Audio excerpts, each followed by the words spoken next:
Hello, I'm Dr. Catherine Horton. I would like to explain in this video remote neural monitoring. And I'll just give the very, very basics so that when people approach you and they say, I'm a victim of remote neural monitoring, you don't just write them off as crazy or something like that. And to understand what they're saying, you have to know a bit about very, very modern technology that's currently being literally trialed on people. So the person who approaches you and might say, I'm a victim of remote neural monitoring, just like the victim who might approach you and say, I'm a victim of organized stalking, or I'm a victim of microwave weapons, you know, you have to know what to look for. You have to know what the current status is of science and of weapons technology to be able to assess what they're saying and put it into context. Because if you do not understand the context, these people might be saying something that actually exists and you just write them off as crazy, which will mean that you're not actually there for another human being who's approaching you, begging you for help.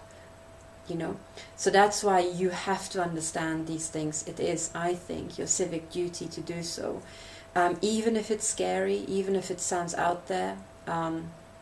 So I will do my best to explain this technology, but you have to know that this technology is more or less classified. So what we do know about this technology are patents from the 1970s, and there are some patents that, you know, are stem from the 1990s, which have expired. And whistleblowers have come forward and they've actually said this technology is now being used on people in an illegal fashion. So crimes like that are being committed with a known technology, and the actual effects might be scary. So I'm going to now, I'm not going to, you know, swamp you with the patents. You can find them yourself. I might put a link down there, but what I want to say, roughly describe how this technology works, and I will be very hand-wavy, so all the real key experts, you know, don't just stomp on my head if I'm imprecise, because what I would like to do is explain this to people who maybe do not know anything about physics, okay, or nothing about technology. So essentially there's this new thing, this new capability that we have, which is called remote neural monitoring. And what it essentially is reading out your brain functions remotely. And you can, as you can imagine, if you could read out a human being's brain remotely, you can probably also perhaps influence it remotely, and that's exactly the problem. So when victims come forward and they say, you know, I'm a victim, they might be the victim of a horrific crime. That's essentially absolutely a world premiere, essentially. This sort of crime has never been there before, has never been seen before, and that's why law enforcement, lawyers, judges and doctors might have never heard about it, because it's actually using very modern technology. What it is at its core is essentially the following thing. When you are, for example, moving your arms about, or when you're thinking about a certain topic, when you're processing information, like whatever goes through your eyes, you know, or your ears, and you're hearing sound, or you're seeing colors, or you're seeing images, and then you're reacting to them, or you're, you know, doing sport and you're moving your limbs to play volleyball or whatever, play football. This is all done with electrical signals inside your head. And every electrical signal is like a small current running along on, you know, on the wiring in your head, if you like, you know, and along your spine, and these signals are sent into your arms and your limbs, and your brain is wired up so everything can be steered. When I'm moving my fingers, it's essentially all steered through my head, through my spine, through this neural system. Okay, but what you essentially have is electrical signals traveling. But every single electrical signal is a little electric current, a little pulse traveling along, a conductor, if you like. Now, every single time current runs along a conductor, it generates an electromagnetic field, always. It is impossible to, you know, to send current without the moving current generating an electromagnetic field. And this is, you know, kind of radiated off, and it's broadcast off. So if you manage to read out that field, then you can reconstruct the strength of the current and in what direction it's flowing. Do you see? Now, what you can do, if you just had a wire with current on, you could measure the field and you could tell that there's a current running along, you know, and you could also tell, you know, is it going from, you know, from is plus and minus here, or is it the other way around? So you can read this out. And what you have to do for that, to read it out remotely, is to have sensors around that. Okay. So when you go and, you know, you have an EEG, what you're essentially reading out is the signal, this electromagnetic field that the current generates. So you can read out pulses, and that's why you can have little sensors on your heart or sensors on your skull, and they can read out essentially this electromagnetic field. But now, if you've got very, very fine sensors, then you can have better and better resolution about the actual inside of what the exact electrical signals are and what the, you know, how the current is running. So what you need is very, very fine sensors if you want to have higher resolution. And what you probably don't know is that we have made, in science, huge leaps in how well we can read out very, very fine changes in electromagnetic fields. So the biggest advances I don't even know about as a particle physicist, but I have, you know, seen some, and they're already impressive. So essentially now we have amazing capabilities to read out small changes in field. That's one ingredient you need, and with this very fine sensors, you can essentially place sensors around electrical activity and read it out from the fields. But then, of course, if you're something like the human brain, there are so many electrical pulses running, so the actual pattern that it will generate will be very, very complex, and you'd have to read it out in great detail. Now, what we also have is an incredible increase in computing power. And this computing processing power allows us to actually read out these electrical field signals and have a computer analyze it very, very rapidly. And then any sort of electromagnetic signal, just like, you know, when you have, for example, voice signals, so voice is just sound, it's not electromagnetic, it's just, you know, vibrations in air. Already you have this sort of software, you know, which if you hear a person speak, all these little bars appearing and are showing you what sort of frequencies are in their voice. So my voice has got a fairly narrow band, for example, but male voices, and, you know, depending on how many harmonics you have in your voice, you might have a very broad spectrum. So you can already tell people apart based on their voice print. And what you would do is just, you hear the voice and you recognize the person, but the computer would essentially take in the sound signal and then decompose it into all the different frequencies that are there. So when I speak, I've got certain tones that are very high, certain are very deep. And when I speak, it's just an up and down with lots and lots of frequencies. And then, because I'm not, for example, like a flute or an organ pipe, which just gives you one frequency, you know, just one tone, when I'm speaking, there are lots and lots of tones intermixed, which are then intermingled to create human speech. So what a computer can do is decompose your voice into all the different tones, if you like, all the different pitches. And the pitch is a frequency, is a certain frequency in the sound. And then what you'll see in this kind of voice analysis software is all these like different bars, which will show you there's lots of deep frequencies and lots of high frequencies, and you will have this kind of like, you know what I mean, these kind of visualizations whereby, you know, the voice is decomposed and you've got these different lines just running, you know, up and down, up and down. And what this is essentially a Fourier transform. The mathematical construct is a Fourier transform of this. It will decompose what you hear into the different frequencies. So, and that's just for a sound wave. And you can do the same thing for an electromagnetic wave. You can then, instead of just sound, you are detecting the electromagnetic wave. You know, like light is, for example, an electromagnetic wave, and light you can also decompose into different colors, and different colors are different frequencies.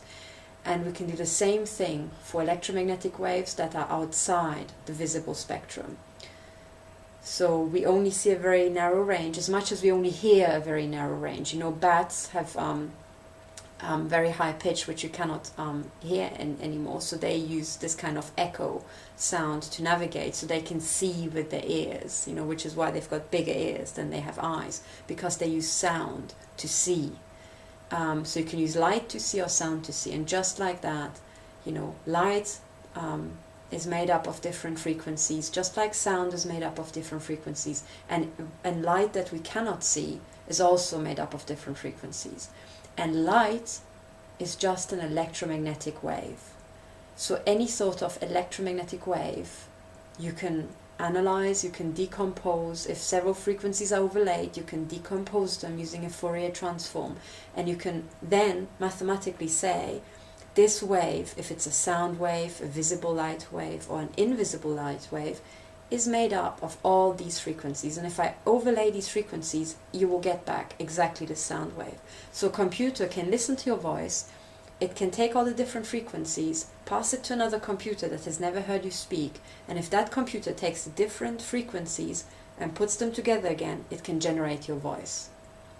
And that's exactly what happens when you're talking over the telephone, because your sound waves are going into the device, they are decomposed, they are sent across the system, and then on the other hand, on the other end, that is generated back, these frequency components, into a sound wave again, and then your best friend hears your voice on the phone. So this is nothing fancy, okay? We've done it now for absolutely decades. And the only thing that's new for you, you take your telephone for granted, but remember, you're not speaking down a pipe anymore. It's turned into electromagnetic signals, and they are passed on and so on.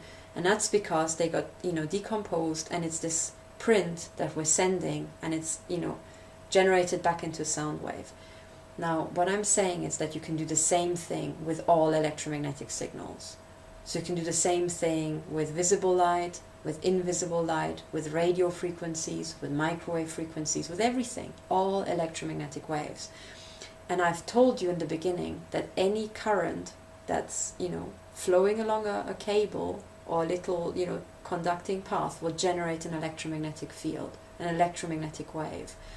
So, with it fine enough sensors and enough computing power, you can take any sort of electromagnetic wave and decompose it using a Fourier transform into its frequency pattern. It's kind of like a fingerprint. What sort of frequencies is it made up of? And then you can take the same frequencies, and another computer can put them together and generate an electromagnetic wave. Do you understand? So I'm now taking what you know about your telephone and we're applying it to, light waves.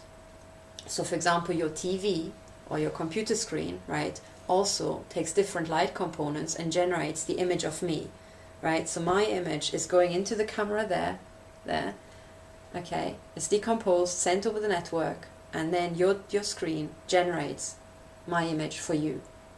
Okay, so that you understand. You've now understood it for sound wave, you understand it for visible light, and now imagine the electromagnetic waves that your brain is emitting are invisible.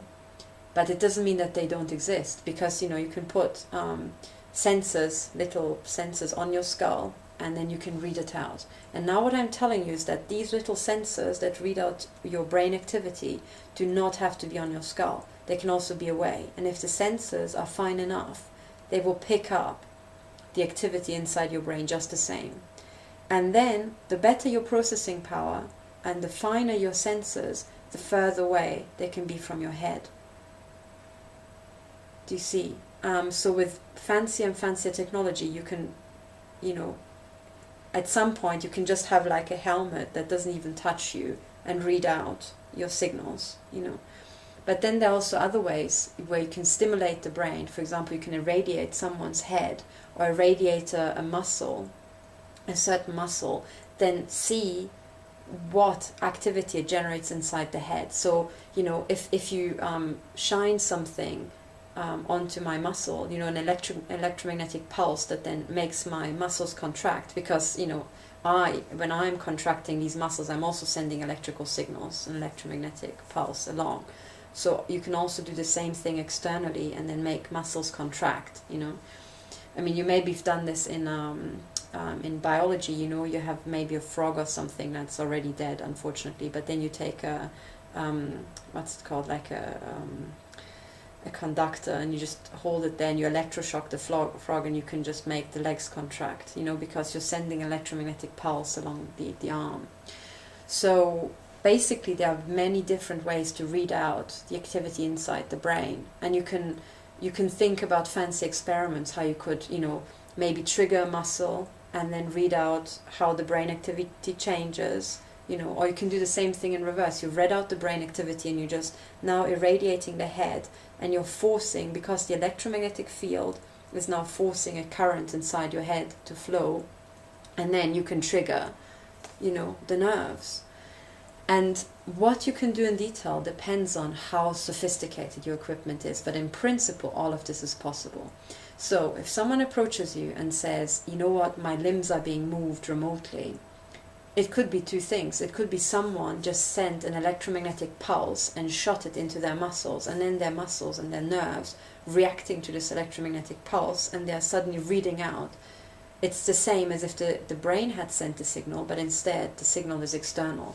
So you can make literally people's muscles jerk by just sending electromagnetic pulses of the right frequency, shoot them into their arms so that it triggers their nerves, and that can be done. So when people say, oh, my limbs are being moved, do not assume, oh, they're crazy, or there's this new disease that now everybody thinks that their limbs are being moved remotely. No, just think, hang on, we are now in an era where it's all electromagnetic signals, electromagnetic pulses everywhere, you know, Wi-Fi and mobile phones, and it's all electromagnetic signals. So perhaps what this person is talking about is that they're being, you know, maybe harassed or bothered by someone following them around and shooting an electromagnetic pulse into the arm for harassment and moving the arm, because that is possible. So this would be remote, you know, muscle control, essentially, muscle pulsing, as I call it. That is entirely possible. And then there's much more insidious ways. And, you know, as you can imagine, the military and the intelligence agencies have got access to the cutting edge stuff. So, you know, they will have access to this thing where you don't even have to have sensors on someone's brain to read out their brain print. And with brain print, I mean this very individual signature that your brain will generate, because the way the connections are running inside your head, that is grown organically, so it will be unique to you, you know. And you will have made connections, and you would have learned as a baby to move your limbs. You know how when a baby is born, at first they're really they're kind of cute and funny, because they are, you know, want to touch their face, and they, you know, hit themselves in the face and stuff like that. Well, that is the brain learning how to actually handle the, you know, the different limbs and the fingers, because, you know, when a baby is growing as a fetus, eventually this kind of like the brain starts firing signals, and the baby starts kicking, you know. And actually a baby kicking inside a mother, as unpleasant as that might be, is actually a good sign, because it means its brain is now firing up. It's starting already to learn how to move around, because once a baby is born, it has to have already these capabilities. So it's already learning how to, you know, basic stuff of how to push its legs, you know, and stuff like that. So it will have some sort of movement, but it will be very restricted. And then when a baby is born, the neural circuitry is building up, and it will bit by bit learn how to move its fingers. And then as it gets older, you know, after a couple of years, you can teach it how to play the piano or how to play a flute, and bit by bit it will learn how to move its tongue for speech, how to move its fingers, and so on. But the way this little thing is just wiring up its brain will be very, very individual. So every single one of us, depending on in what order we learn certain things, you know, I mean, did you learn how to play the violin? Did you learn how to play the piano? Or, you know, your very, very specific childhood experiences and in your personal path will determine how the wiring happens. There are similarities between people, you know, and that's why medical books can say, okay, this area is in charge of speech, and that area is in charge of moving maybe this side of your limbs and that side of your limbs, and so on. So there are similarities, roughly speaking, but then also finer details will be very individual. So now we have the situation that if someone can read out your very specific brain circuitry from the, you know, the electromagnetic waves that your head radiates off, and if he or she then radiates it back, you know, as much as the current moving will generate a field, similarly, a field impinging on a conductor will generate a current. So, you know, the two things are connected. And one will have the other as the result. And similarly, the other will have the former as the result. So when someone has read out your personal brain print and will shine it on your head, you know, essentially force the current inside your head to flow a certain way, he can, or she can, in principle, control your limbs in a way that is very unique to you, or control your thoughts or your emotions. And it sounds sci-fi, but then again, so many other things sounded sci-fi before. You know, I mean, the car sounded sci-fi in the days when we only had horse carriages. The computer sounded sci-fi in the days when we only had typewriters, you know. And mobile phones sounded just so sci-fi just a couple of years before, when mobile phones were either this big or, you know, we only had wired telephones, and, you know, people would have thought, what, you're telling me that one day there will be like, yeah, a satellite system, you know, an entire freaking satellite system there just for you, just so that you can send each other, you know, WhatsApp messages over like a little device. Yeah, right, you know. But then again, here it is, you know. So sounded sci-fi before, but now it's not. And similarly, this is now, if people are being attacked or tested upon with military technology, then of course it will be classified, of course it will be ahead of what you know. That's just what you expect, right? I mean, the military is not going to test equipment from the 1970s, right? Because they know how that works. Okay, so they're not going to bother with that. If they test anything on people, it will be new stuff, so stuff you haven't heard about. So, I'm telling you that now, the scientific development is such that, you know, we can read out the electrical signals from the brain, and we can force the current inside the brain to flow a certain way based on these signals by just sending the signals back. And this means, because depending on what you want to do, it could be very similar between people. So if you just want to make their limbs or one side of their body jerk around, then it's very easy, because you radiate the other side of their skull. So, you know, this brain hemisphere is in charge of that side of your body, and this brain hemisphere is in charge of this side of your body. So, you know, if you just want to say left or right, then this will be very common to all human beings. And if you just irradiate, you know, the left-hand side of any human being, you will be moving the right, okay? But then there are other things like thoughts and feelings, which might again have similarities between human beings, but might also be quite specific. So, you know, you see that the more detailed you would like to get, the more you need very, very detailed, very sensitive sensors to read out the brain print, and very, very good computers and very high processing power to then, you know, kind of demodulate the signal that you're getting and make sense of it, you know, because so many things will be overlaid. But now the processing power seems to be there, that if you read out one signal, you know, once over 5 minutes, and you say you've got a week to just send it to an entire server farm, then you might be able to deconstruct it, so after a week you can send the signal back and suddenly steer a human being. Do you see? So it's all dependent on the sensitivity of our electromagnetic field sensors and our processing power. And both of these capabilities have just exploded exponentially. I mean, processing power for sure, but also the sensitivity, you know. So then, if people say, my limbs are being controlled, you know, it could be because they are being pulsed externally, and, you know, pulse is being shot through their window or maybe even their wall, that then suddenly jerks their limbs or makes their muscles cramp, you know.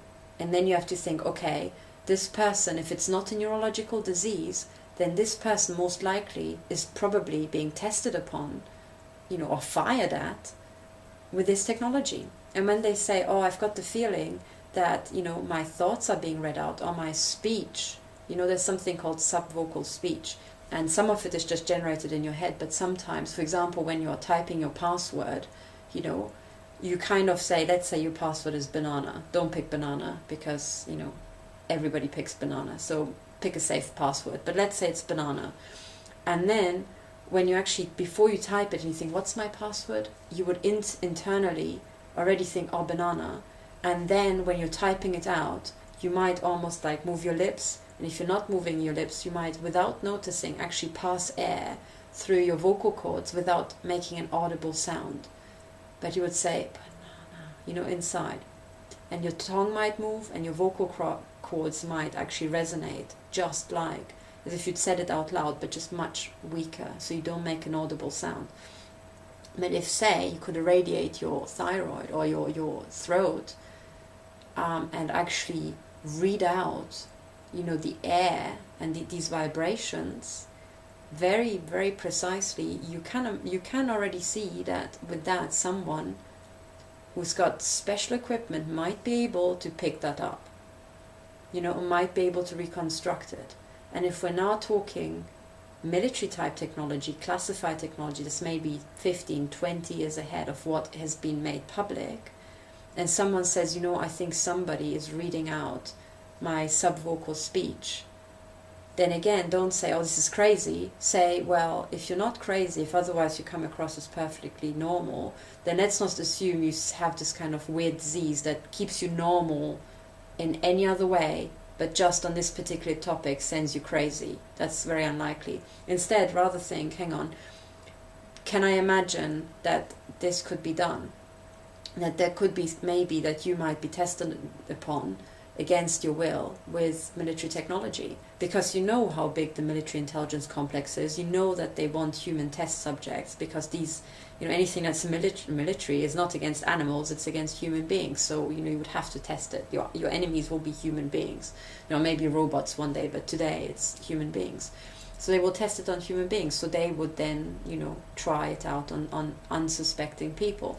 So when unsuspecting people come forward and say these things like, oh, subvocal speech is being read out, my brain print, my thoughts are being read out, my emotions are being read out, or even influenced, think military tech. Don't think crazy straight away, because then you underestimate just how big the military intelligence complex is. It's massive. It's like, you know, mind-blowing fractions of GDP, you know, and in actual real terms, how many thousand people work on that, what, like, you know, gazillions of different gizmos being developed and having to be tested and stuff like that. So do not underestimate that, you know, because this is now a proliferating industry that sometimes is just manned by ruthless people who just love war, you know. That's why they work in military tech and not making baby toys, you know. So the people manufacturing baby toys and people manufacturing like weapons for war will be different sort of people, you know. And those who make military kits might, you know, also just grab innocent people who are helpless and just, you know, shoot at them and see what happens, and then just discard them and throw them away. Do you see? So when these things happen, so remote neural monitoring sounds like, in most cases, what I've seen, exactly like this technology that, you know, is still classified, but there's enough reason to believe that this is actually exists. For example, because there's a leaked document. There's a leaked document which I shall also post later on, which says exactly this is what it is. You know, we had the Human Brain Project being announced by Barack Obama, the really big project to decode the brain. So now when innocent people come forward and say, I think my brain has been decoded, then you think, oh, you must be mad. No. Did you just hear about this multi-billion, you know, dollars, pounds project that's just been announced? Sounds like what she's saying to you, no? Or he. Sounds just like it, you know. So when a multi-billion project to read out brain prints is being announced, then you probably expect, given the ruthlessness of certain men, and no doubt also women, inside the military intelligence complex, that they would just grab innocent people, test on them, and then throw them away. So, you see, so this is how to understand remote neural monitoring. What it is essentially people being grabbed, you know, randomly, and then their electromagnetic signals are being read out and then fed back to them, and all sorts of things are being done to them. And what is being done to them in detail, they can tell you. So listen to their testimony carefully, and depending on how much you know about technology, you can reverse engineer what has been done to them. But basically this is what you would expect, you know, it's electromagnetic signals. With that you can move muscles, because this is all done with electromagnetic signals, and neural activity inside your head again is generating electromagnetic signals. So with these advances in processing power and the sensitivity of our electromagnetic sensors that measure fields, you can now, I'm telling you, read out people's brain activity. And to what sort of sensitivity just depends on how much money you have and how advanced your kit is. There you go.